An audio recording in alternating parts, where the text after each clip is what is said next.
전 세계 파운드리 시장의 60%를 장악하며 절대 강자로 군림해온 TSMC가 최근 한국 기업인 삼성을 무서운 속도로 뒤쫓기 시작했다는 소식은 반도체 업계를 큰 충격에 빠뜨렸습니다. 과거 3나노와 2나노 공정에서 삼성을 압도하며 기술적 우위를 점했던 TSMC가 이번 유리기판 분야에서만큼은 오히려 한국보다 2년에서 3년이나 뒤처졌다는 분석이 나오고 있기 때문입니다. 유리기판은 기존의 플라스틱 소재를 유리로 대체하는 혁신적인 기술로 현재 AI 반도체 시장의 판도를 통째로 뒤흔들 수 있는 가장 치명적인 무기로 평가받으며 세계의 이목을 집중시키고 있습니다. 도대체 이 유리 한 장에 어떤 비밀이 숨겨져 있기에 세계 1위 기업인 TSMC마저 흔들리게 만드는지, 우리는 오늘 유리기판이 왜 반도체의 미래가 되었는지 그 내막을 깊이 있게 살펴보겠습니다. 아울러 삼성이 어떻게 TSMC보다 먼저 기술적 돌파구를 마련할 수 있었는지, 그리고 이 치열한 기술 전쟁이 우리나라 반도체 산업의 생태계에 어떤 실질적인 의미를 갖는지 하나씩 분석해 보겠습니다. 본격적인 분석에 앞서 이러한 최신 반도체 트렌드와 경제 뉴스를 가장 빠르게 확인하고 싶으신 분들은 지금 바로 구독과 좋아요를 눌러주시면 영상 제작에 큰 힘이 됩니다.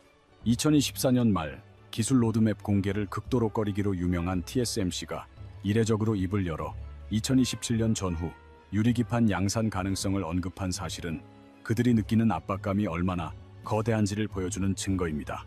TSMC를 이토록 초조하게 만드는 압박의 실체는 바로 삼성으로, 삼성전기는 이미 2025년 4분기 세종사업장에서 유리기판 파일럿 라인 가동을 시작하며 경쟁자들보다 한 발 앞서 나가기 시작했습니다. 삼성은 2027년 본격적인 양산을 목표로 하고 있으며 이미 AMD와 브로드컴, 심지어 아마존 AWS에까지 유리기판 샘플을 보내 실전 성능 테스트를 진행하며 시장 선점에 박차를 가하고 있습니다.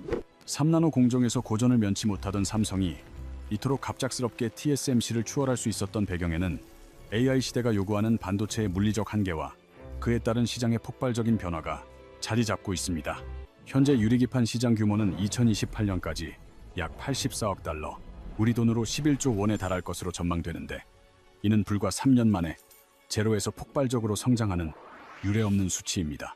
이러한 급성장의 원동력은 바로 AI 때문이며 챗GPT와 같은 고성능 인공지능을 구동하기 위해 필요한 거대한 칩을 구현하는 과정에서 기존의 플라스틱 기판은 이미 그 한계점에 도달했습니다.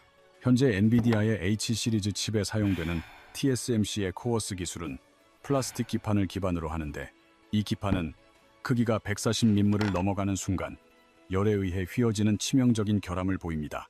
마치 뜨거운 차 안에 둔 플라스틱 자가 열을 이기지 못하고 구부러지는 것처럼 AI 연산 시 발생하는 엄청난 열은 기존 기판의 물리적 구조를 변형시켜 반도체의 안정성을 위협하고 있습니다. 반면 유리는 표면 거칠기가 0.01 마이크로미터 미만으로 플라스틱보다 최대 100배나 더 매끄럽기 때문에 동일한 면적 안에 훨씬 더 가늘고 정교한 회로선을 그릴 수 있다는 압도적인 장점이 있습니다. 반도체 기술에서 회로선이 가늘어진다는 것은 같은 기판 위에 더 많은 회로를 집적할 수 있다는 의미이며, 이는 곧 처리 속도의 향상과 에너지 효율의 극대화로 직결되는 핵심 요소입니다.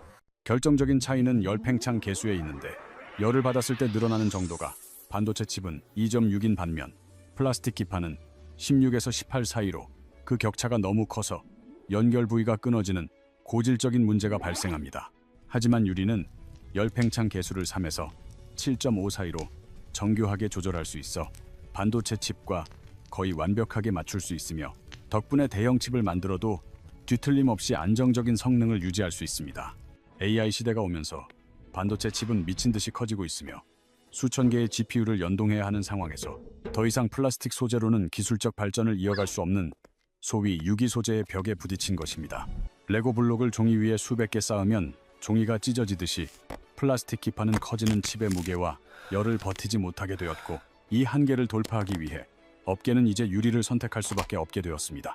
엔비디아의 차세대 칩인 블랙웰과 루비는 기존보다 훨씬 더 많은 고대 역폭 메모리인 HBM을 탑재해야 하기에 유리기판 도입은 선택이 아닌 필수적인 물리적 과제입니다.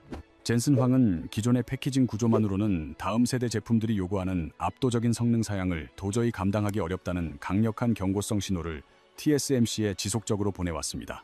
이러한 거대한 압박 속에 TSMC는 결국 2024년 중반부터 유리기판 검토에 착수했으며 대만의 디스플레이 패널 공장이었던 이노룩스 AP8 사업장을 전격 인수하기에 이르렀습니다. TSMC의 행보는 유리기판 기술이 순수 반도체 기술이라기보다 사각형 패널을 다루는 디스플레이 가공 기술에 훨씬 더 가깝다는 업계의 핵심적인 진실을 명확하게 보여줍니다. 하지만 TSMC가 유리를 처음부터 배워야 하는 입장인 반면 삼성은 그룹 차원의 수직 계열화를 통해 이미 완성된 기술 생태계를 보유하고 있다는 결정적인 강점이 있습니다. 삼성의 생태계 안에서 삼성전자는 핵심 반도체 칩을 설계하고 제조하며 삼성전기는 그 칩의 성능을 극대화할 수 있는 혁신적인 유리기판 제작을 전담하는 구조입니다. 여기에 유리를 깎고 다듬는 기술의 끝판왕이라 불리는 삼성 디스플레이가 합류하면서 수십 년간 축적된 세계 최고 수준의 유리 가공 노하우가 반도체 공정에 그대로 이식되었습니다. TSMC가 외부에서 기술을 사오거나 새로 배워야 할 때 삼성은 이미 스마트폰과 TV 패널을 만들며 단련된 압도적인 유리 제어 기술을 즉시 반도체에 적용한 것입니다. 유리기판 공정의 가장 큰 난제는 TGV라고 불리는 기술로 유리의 머리카락보다 훨씬 더 가는 미세한 구멍을 수만 개 뚫어 전기적 통로를 만드는 매우 정교한 작업입니다. 이 미세한 구멍을 뚫는 과정에서 유리에 작은 금이라도 간다면 기판 전체를 버려야 하기에 한치의 오차도 허용하지 않는 극도의 정밀함과 숙련도가 요구됩니다. 다행히 한국에는 레이저로 유리의 구멍을 뚫는 독보적인 장비를 만드는 필옵틱스와 같은 강소기업들이 포진하여 삼성의 유리기판 양산을 위한 든든한 기술적 우군이 되어주고 있습니다. 또한 구멍의 표면을 매끄럽게 다듬는 식각 기술을 보유한 캠트로닉스 역시 삼성과 긴밀히 협력하며 유리기판의 완성도를 세계 최고 수준으로 끌어올리는데 핵심적인 역할을 수행합니다. 이 파트너사들이 보유한 기술은 수십 년간 삼성 디스플레이의 OLED 패널을 제작하며 갈고 닦은 것들로 이미 시장에서 충분히 검증된 실전용 기술이라는 점에서 더욱 무섭습니다. 기술력을 넘어 삼성이 가진 가장 강력한 최종 병기는 바로 턴키 서비스로 칩 제조부터 메모리 조달, 패키징까지 모든 과정을 한 번에 해결하는 통합 솔루션입니다. 엔비디아나 AMD 같은 캘리스 기업들에게 파운드리와 메모리, 기판 업체를 각각 따로 관리해야 하는 복잡한 공급망 관리는 엄청난 비용과 시간이 소모되는 고통스러운 작업입니다. TSMC를 선택할 경우 칩은 TSMC에 맡기고 메모리는 하이닉스나 삼성에서 별도로 구매하며 기판은 또 다른 업체에 의뢰해야 하는 등 공급망 관리가 매우 까다로워집니다. 그러나 삼성은 칩 제조 파운드리와 고성능 HBM 메모리 그리고 유리기판 기술을 모두 한 곳에 모아 고객사에게 단 하나의 통합된 열쇠를 제공하는 압도적 편의성을 자랑합니다. 특히 유리기판은 칩 설계 단계부터 기판의 물리적 특성을 완벽하게 고려해야 최적의 성능을 낼 수 있는데 삼성은 그룹 내부의 긴밀한 협력을 통해 이를 가능하게 합니다. 삼성의 로직팀과 메모리팀 그리고 기판팀이 하나의 유기체처럼 설계 데이터를 공유하고 협업하는 시너지는 파운드리 기능만 가진 TSMC가 결코 따라올 수 없는 영역입니다. 이러한 통합적인 수직 계열화 덕분에 고객사는 삼성이라는 단 하나의 채널을 통해 최첨단 유리기판이 적용된 차세대 AI 반도체를 가장 빠르고 효율적으로 완성할 수 있습니다. 이러한 경쟁 구도는 과거 우리가 한번 본 듯한 매우 익숙한 광경인데 바로 2010년대 초반 스마트폰 시장이 폭발하며 벌어졌던 디스플레이 기술 전쟁의 복사판입니다. 당시 디스플레이 시장의 절대 강자는 LCD 분야에서 압도적인 점유율을 보유했던 샤프와 소니 같은 일본 기업들이었으며 그들은 시장을 완전히 지배하고 있었습니다.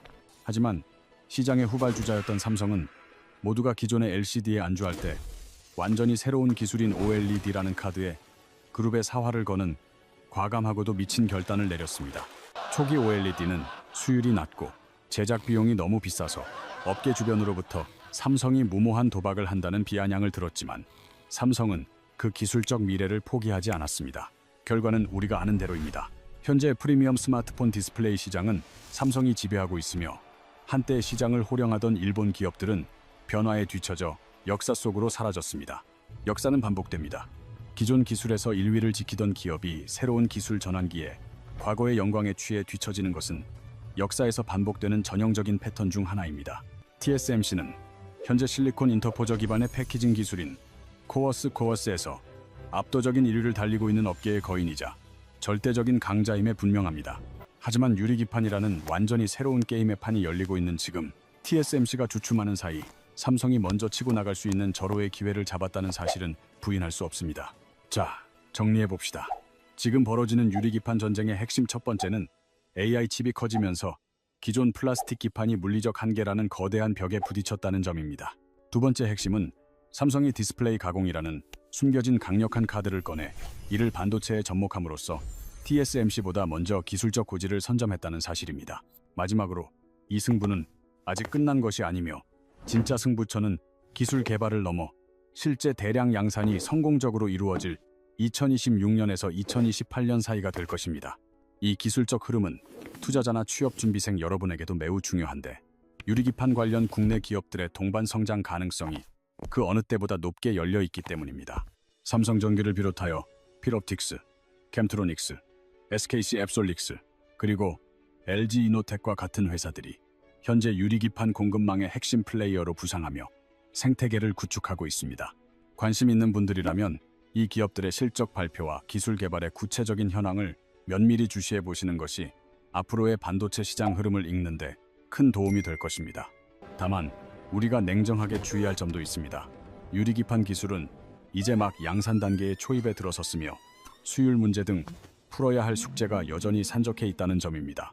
유리의 특성상 파손 리스크가 존재하며 삼성이 먼저 뛰고는 있지만 이를 실제로 2027년에 양산으로 완벽하게 구현하느냐는 기술력과는 또 다른 상업적 성공의 문제입니다. 기술적 완성도와 상업적 성공은 다른 영역이기에 삼성은 2027년에 실제 양산 성공을 통해 까다로운 글로벌 고객사들의 신뢰를 얻어야만 하는 중요한 과제를 안고 있습니다. 또한 우리는 세계 1위인 TSMC를 절대 과소평가해서는 안 됩니다. 이 회사는 막강한 자본력과 전 세계에 퍼져 있는 견고한 고객 생태계를 보유한 무서운 저력을 가진 곳입니다. 설령 한두 해 늦게 출발하더라도 TSMC는 그들의 막대한 인프라를 활용해 빠르게 기술 격차를 따라잡을 능력이 충분하기에 삼성은 선점 효과를 확실히 굳혀야 합니다. 삼성이 3나노와 2나노 공정에서 놓쳤던 파운드리 주도권을 이 유리기판이라는 승부수를 통해 되찾을 수 있을지 앞으로의 이 3년은 삼성 반도체 역사에 있어 운명의 시간이 될 것입니다. 유리기판 전쟁의 진정한 승부처는 2026년부터 2028년 사이가 될 것이며 이 시기에 누가 먼저 안정적인 대량 양산 체제를 구축하느냐에 따라 향후 10년의 반도체 패권이 결정될 것입니다. 현재 한국에는 삼성전기를 필두로 필옵틱스, 캠트로닉스, SKC 앱솔릭스, LG 이노텍과 같은 기업들이 유리기판 공급망의 핵심 플레이어로 참여하여 거대한 기술 생태계를 형성하고 있습니다. 특히 레이저 가공 기술을 보유한 필옵틱스와 식각 전문 기업인 캠트로닉스는 삼성의 유리기판 전략을 뒷받침하는 기술적 뿌리 역할을 수행하며 동반 성장의 기회를 맞이하고 있습니다. 이러한 기술적 변화는 투자자나 취업 준비생들에게도 매우 중요한 지표가 되는데 유리기판 시장의 폭발적인 성장이 관련 국내 기업들에게 전례 없는 기회의 창을 열어주고 있기 때문입니다. 따라서 앞으로 이 기업들이 발표할 구체적인 실적 지표와 유리기판 기술의 상용화 단계를 면밀히 주시하는 것은 반도체 산업의 미래 가치를 판단하는데 매우 유익한 전략이 될 것입니다. 하지만 낙관론에만 머물러서는 안 되며 유리기판 기술은 여전히 양산 초입 단계에 머물러 있고 실제 공정에서 해결해야 할 수율 확보와 파손, 리스크 관리 등 많은 숙제가 남아 있습니다. 삼성이 기술적 선점을 이룬 것은 분명한 사실이지만 2027년에 실제로 완벽한 품질의 제품을 대량 공급하여 글로벌 빅테크 고객사들의 까다로운 신뢰를 얻느냐는 또 다른 차원의 도전입니다. 기술 개발의 성공이 곧 상업적 성공으로 이어지는 것은 아니기에 삼성은 양산 과정에서의 비용 효율성과 공정의 안정성을 입증하여 경쟁자인 TSMC와의 격차를 확실히 벌려야만 합니다. 또한 우리는 절대적인 자본력과 견고한 고객 생태계를 보유한 TSMC의 저력을 무시해서는 안 되며 그들이 막대한 인프라를 동원해 추격을 시작할 때의 파괴력은 상당할 것입니다. 비록 TSMC가 출발은 늦었을지 몰라도 그들이 가진 막강한 자금력과 기존의 반도체 공정 노하우를 결합한다면 2년 안에 기술적 격차를 빠르게 좁혀올 가능성은 충분히 존재합니다. 결국 삼성에게 주어진 골든타임은 앞으로의 2년에서 3년이며 이 기간 동안 유리기판 시장에서 독보적인 표준을 제시하고 선점 효과를 굳히는 것이 반도체 주도권 탈환의 핵심입니다. 과거 3나노와 2나노 초미세 공정에서 아쉽게 놓쳤던 파운드리 주도권을 이번 유리기판이라는 혁신적인 승부수를 통해 되찾아올 수 있을지가 향후 대한민국 반도체 산업의 명운을 결정할 것입니다. 여러분은 이번 유리기판 전쟁에서 삼성이 과거 OLED 신화를 재현하며 승리할 것이라고 보시나요? 아니면 TSMC가 결국 압도적인 생태계의 힘으로 다시 주도권을 가져갈 것이라고 생각하시나요? 여러분의 소중한 의견을 댓글로 자유롭게 남겨주시면 감사하겠으며 유리기판과 관련된 더 깊이 있는 분석이나 추가로 궁금한 기술적 내용이 있다면 언제든 질문해 주시기 바랍니다. 오늘 우리는 AI 반도체의 한계를 돌파할 유리기판의 기술적 본질과 삼성과 TSMC의 치열한 패권 전쟁, 그리고 그 속에 숨겨진 한국 기업들의 기회와 위협 요소를 모두 살펴보았습니다. 복잡하고 빠르게 변하는 글로벌 반도체 시장의 흐름을 정확히 읽어내는 것만이 다가올 AI 시대에 우리 기업들과 투자자들이 살아남고 번영할 수 있는 유일한 길임을 다시 한번 강조합니다.